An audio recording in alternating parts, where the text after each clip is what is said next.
जय हिंद दोस्तों। जैसे कि आप लोग को पता है कि हम लोग 6 से लेकर 12 तक का एनसीईआरटी ऑब्जेक्टिव प्रश्न का सीरीज चला रहे हैं और इसमें हम लोग देखने वाले हैं इकोनॉमिक्स का पार्ट 4 और पार्ट 4 में देखेंगे 151 से लेकर लास्ट तक। आज फिनिश कर देंगे हम लोग जो प्रीवियस ईयर क्वेश्चन का सीरीज चल रहा है वो। ठीक है, तो चलिए दोस्तों स्टार्ट करते हैं। और 151 नंबर क्वेश्चन में दे दिया गया है कि प्रभावी मांग के बिंदु पर, अब इसमें देखना है कि कौन सा राइट आंसर हो जाएगा। तो आप यहाँ से देख लीजिए ऑप्शन 1 को कि कुल पूर्ति फलन एवं कुल मांग फलन के बराबर होते हैं। तो एकदम सही बात है कि आप डायरेक्ट बोल सकते हैं कि प्रभावी मांग के बिंदु पर कुल पूर्ति फलन एवं मांग फलन के बराबर होते हैं, ऐसे बोल सकते हैं आसानी से। 152 नंबर क्वेश्चन देखिएगा क्या बोल रहा है कि व्यावसायिक बैंक एक संस्था होती है। तो किसकी संस्था होती है? तो लाभ कमाने वाली। ठीक है, व्यवसायी बैंक जो होती है एक संस्था होती है जो लाभ कमाने वाली संस्था होती है। ठीक है, चलिए 153 नंबर क्वेश्चन देखते हैं। दिया गया है कि व्यावसायिक बैंक का प्रमुख कार्य है। तो आप बता सकते हैं कि व्यावसायिक बैंक का प्रमुख कार्य क्या होता है? तो ग्राहकों को जमा स्वीकार करना और ऋण तथा अग्रिम देना, तो ये दोनों काम होता है व्यावसायिक बैंक। ठीक है, 154 नंबर क्वेश्चन हम लोग देखेंगे। दिया गया व्यावसायिक बैंक के सामान्य उपयोगिता संबंधित कार्य है। अब इसमें कौन सा राइट आंसर हो जाएगा? तो एक एक करके देख लेते हैं। लॉकर की सुविधा एवं बहुमूल्य धातुओं की रक्षा करना, तो एकदम सही बात है, व्यावसायिक बैंक का ये काम होता है। देन उसके बाद दिया गया है कि बैंक के ड्राफ्ट, यात्रा चेक इत्यादि को सुविधा देना, एकदम सही बात है। क्रेडिट कार्ड, एटीएम की सुविधा देना, ये भी सही है, यानी कि इसका राइट आंसर डी हो जाएगा। 155 नंबर देखिएगा क्या दिया गया है? भारत का केंद्रीय बैंक है। अब इसमें से कौन सा हो जाएगा? तो देख सकते हैं यहाँ से कि रिजर्व बैंक ऑफ इंडिया, ये जो होता है भारत का केंद्रीय बैंक है। ठीक है, देखते हैं 156 नंबर क्वेश्चन और दे दिया गया है कि भारतीय रिजर्व बैंक की स्थापना कब हुई। तो यहाँ से आपका ऑप्शन हो जाएगा बी, 1935 में स्थापना होती है। ठीक है, 157 नंबर क्वेश्चन में दे दिया गया है कि भारतीय रिजर्व बैंक के देश की आर्थिक नीति के अनुरूप निर्मित करता है। तो आप बता सकते हैं इसमें राइट आंसर कौन होगा? एक तो मौद्रिक नीति, एकदम सही बात है, और दूसरा जो दे दिया गया है अस्थायित्व के साथ विकास के लिए नीति, तो ये दोनों सही हो जाएगा। 158 नंबर क्वेश्चन यहाँ से देखेंगे क्या दे दिया गया है? निम्नलिखित में कौन व्यापार अवरोधक है? ठीक है, तो आप देखिए यहाँ से आयात कर और निर्यात कर, तो ये दोनों हो जाएगा। ठीक है, आइए 159 नंबर क्वेश्चन है, वैश्वीकरण से बिहार के किस उद्योग को प्रोत्साहन मिला है? तो दोस्तों इसका राइट आंसर हो जाएगा बी, यानी कि पर्यटक है क्वेश्चन। और आप देख सकते हैं कि 60 नंबर क्वेश्चन आपसे क्या बोल रहा है? दिया गया है कृषि उत्पादों के मानकीकरण के लिए किस मानक का प्रयोग किया जाता है? तो दोस्तों इसका राइट आंसर बी हो जाएगा। और बी में देख सकते हैं एक मार्क लिखा हुआ है। ठीक है, और उसी के साथ एक पॉइंट याद रखिएगा कि ISI टिकाऊ वस्तुओं का मानक प्रयोग किया जाता है। अब देख सकते हैं 61 नंबर क्वेश्चन और दे दिया गया है कि निम्नलिखित में कौन मिश्रित अर्थव्यवस्था का लक्षण नहीं है? तो दोस्तों इसका राइट आंसर एक हो जाएगा। और एक में दिया गया है कि कुछ क्षेत्रों को सार्वजनिक क्षेत्र के पूंजी निवेश के लिए सुरक्षित रखना। अब हम लोग देखते हैं 62 नंबर क्वेश्चन और दे दिया गया है कि विकासशील देश वह है जिसमें, अब इसमें से आपको चूज करना है। तो दिया गया है बी में कि वर्तमान मूल्यों का बढ़ता हुआ GNP हो। ठीक है, तो इसका राइट आंसर बी हो जाएगा। 63 नंबर क्वेश्चन देखिएगा कि आपसे क्या बोल रहा है? विकास का अर्थ है आर्थिक वृद्धि और, तो विकास का अर्थ होता है आर्थिक और सामाजिक परिवर्तन। ठीक है, तो इस पॉइंट को याद रखना है। 163 का आंसर हो जाएगा सामाजिक परिवर्तन। यहाँ से दिया गया है कि हस्तक्षेप की नीति किस प्रकार अर्थव्यवस्था का अंग है, आपसे ये पूछ दे रहा है। ठीक है, तो देखिएगा इसका राइट आंसर हो जाएगा एक पूंजीवादी अर्थव्यवस्था। ठीक है, यानी कि हस्तक्षेप की नीति का तात्पर्य है सरकार के हस्तक्षेप को कम करना, और पूंजीवादी अर्थव्यवस्था की यह विशेषता है क्योंकि पूंजीवादी में सरकार का हस्तक्षेप गौण होता है। ठीक है, इस पॉइंट को अच्छे से देख लेना है। 165 नंबर क्वेश्चन दिया गया है कि मुद्रा के सापेक्ष गलत है। ठीक है, इसमें से कौन सा मुद्रा के सापेक्ष गलत है ये बताना है। तो देखिएगा दिया गया है कि क्रय विक्रय की शक्ति, तो ये तो सही है भाई। बी में दिया गया है यह साख सृजन करता है, ये भी सही है। लेकिन वहीं आपका दे दिया है सी में कि यह मुद्रास्फीति को रोकता है, तो ऐसा कुछ नहीं है। यानी कि इसका राइट आंसर इस क्वेश्चन के सी हो जाएगा। 165 में दिया गया है कि भारत में मोनो रेल चलाने वाला पहला शहर कौन है। तो दोस्तों इसका राइट आंसर हो जाएगा डी, और डी में दे दिया गया मुंबई। भारत में मोनो रेलवे चलाने वाला पहला शहर मुंबई हो जाएगा। मई 2014 में मुंबई में प्रथम मोनो रेलवे भारत में चलाया गया था। और इसी के साथ एक और पॉइंट याद रखना है कि भारत में प्रथम मेट्रो रेल 24 अक्टूबर 1984 को कलकत्ता में चलाया गया था। तो ये सारे पॉइंट याद रखना है। ठीक, 167 नंबर यहाँ से देख लेंगे कि सरकार की इसको प्रोत्साहन देने के लिए अपनी मुद्रा का अवमूल्यन करती है। तो दोस्तों इसका राइट आंसर हो जाएगा सी, और सी में दिया गया है निर्यात। ठीक है, इसको अच्छे से ध्यान में रखना है। अब देखिए अवमूल्यन का अर्थ होता है अपनी मुद्रा का मूल्य जानबूझकर कम कर देना। भुगतान संतुलन में अवमूल्यन सहायक होता है। तो इस सारे पॉइंट को याद रखना है। 168 नंबर क्वेश्चन में दिया गया है, अच्छे से इसको देख लेना है कि घाटे की वित्त व्यवस्था एक संस्था है। तो दोस्तों इसका राइट आंसर सी हो जाएगा राजकोषीय नीति का। वहीं 169 नंबर क्वेश्चन देखना है कि राष्ट्रीय विकास परिषद के अध्यक्ष के रूप में कौन कार्य करता है। तो दोस्तों इसका राइट आंसर एक हो जाएगा प्रधानमंत्री करता है। आइए 170 नंबर क्वेश्चन देखिएगा कि रुपये की परिवर्तनीयता का मतलब क्या है।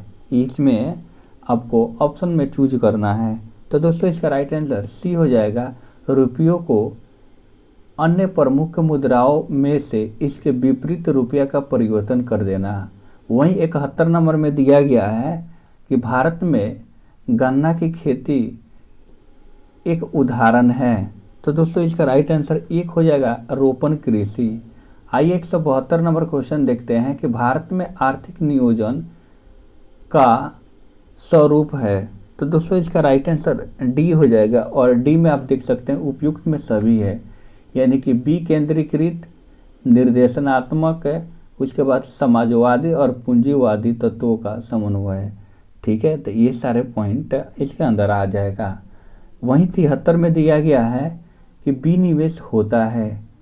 विनिवेश क्या होता है, तो सरकार के शेयर निजी कंपनी को बेचना। 174 नंबर क्वेश्चन देखिएगा, दिया गया है कि ग्रीन बैंकिंग का अर्थ है। तो दोस्तों इसका राइट आंसर बी हो जाएगा। दिया गया है बी में कि बैंकों के द्वारा पर्यावरण के अनुकूल परियोजनाओं को वित्त दिया जाना। ठीक है, अब हम लोग बढ़ते हैं 175 की ओर।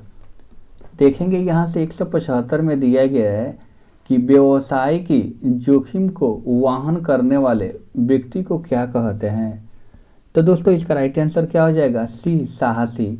देखिएगा 176 नंबर क्वेश्चन में कि उद्यमी या साहसी का सबसे महत्वपूर्ण कार्य क्या है।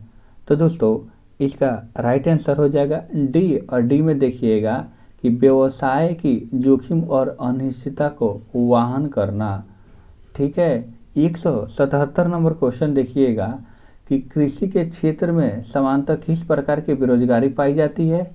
तो दोस्तों इसका राइट आंसर ई हो जाएगा। और ए में देख सकते हैं कि छिपी हुई बेरोजगारी दिया गया है। ठीक है, छिपी हुई बेरोजगारी।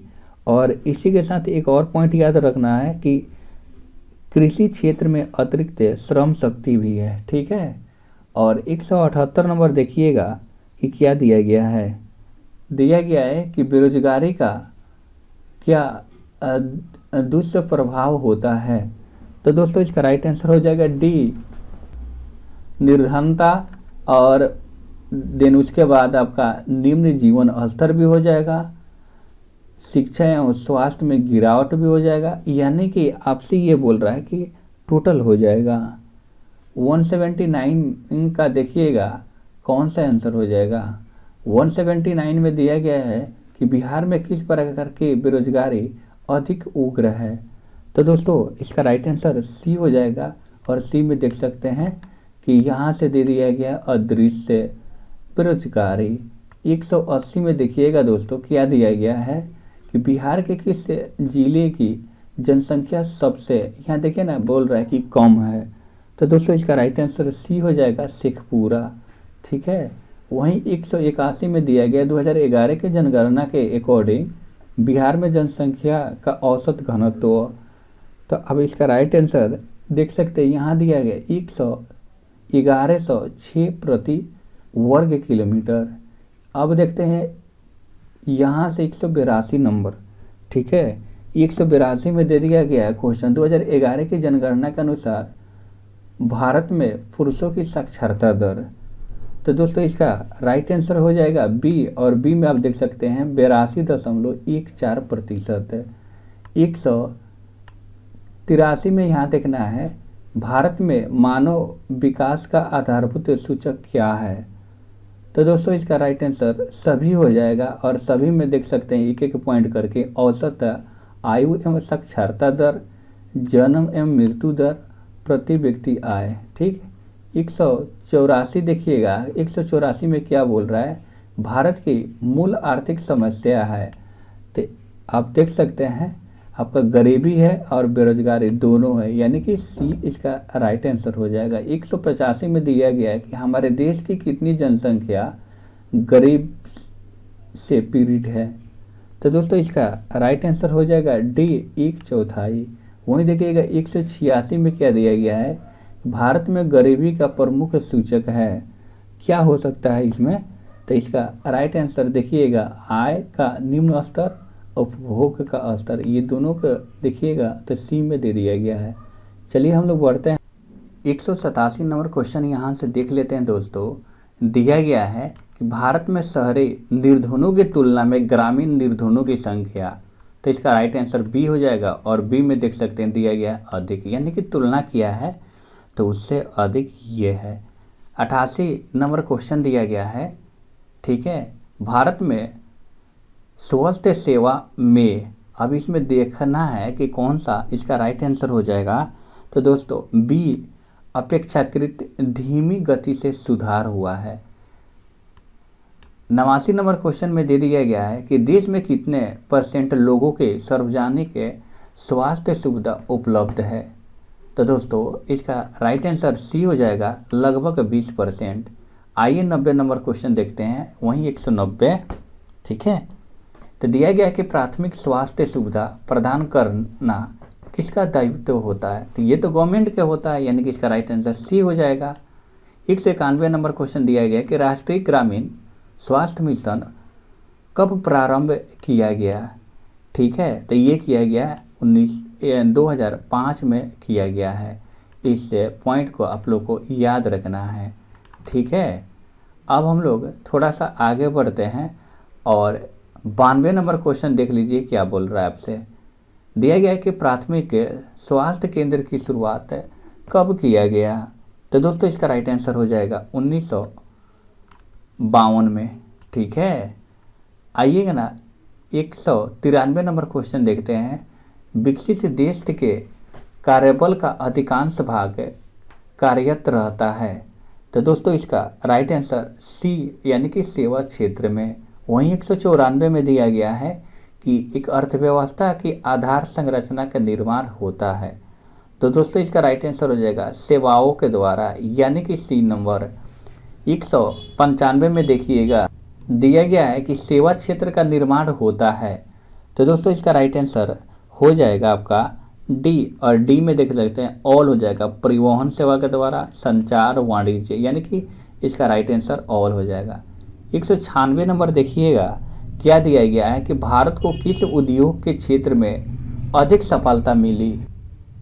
इसका right answer B, computer software, M1 शामिल है। तो दोस्तों इसका राइट आंसर क्या हो जाएगा, डी हो जाएगा कि टोटल है। भारत के पास कुल करेंसी, फिर नोट सिक्के, फिर देखिएगा बैंक में मांग जमा राशि तथा भारतीय रिजर्व बैंक के अन्य जमा राशि, ये सारी चीज़ आ जाएगा इसमें। 98 में देखिएगा लेन देन उद्देश्य एवं सुरक्षा उद्देश्य से की गई मुद्रा की मांग निर्भर करती है, यानी कि 198 में देखिएगा लेन देन ने उद्देश्य एवं सुरक्षा उद्देश्य में की गई मुद्रा की मांग निर्भर करती है। तो दोस्तों इसका राइट आंसर हो जाएगा बी, आय स्तर पर। 199 में देखिएगा क्या दिया गया है, दिया गया कि सट्टेबाजी उद्देश्य से की गई मुद्रा की मांग निर्भर करती है। तो दोस्तों इसका राइट आंसर हो जाएगा ए, ब्याज दर पर। आइए 200 नंबर क्वेश्चन देखते हैं। दिया गया है कि मुद्रा की मांग से अभिप्राय है, यानी कि आप बता सकते हैं कि मुद्रा की मांग से क्या मतलब है। तो देखिए ना, बी नंबर में दिया गया है कि लोगों के द्वारा नकद के रूप में मुद्रा को जमा रखना, इसका मतलब यही हो जाएगा।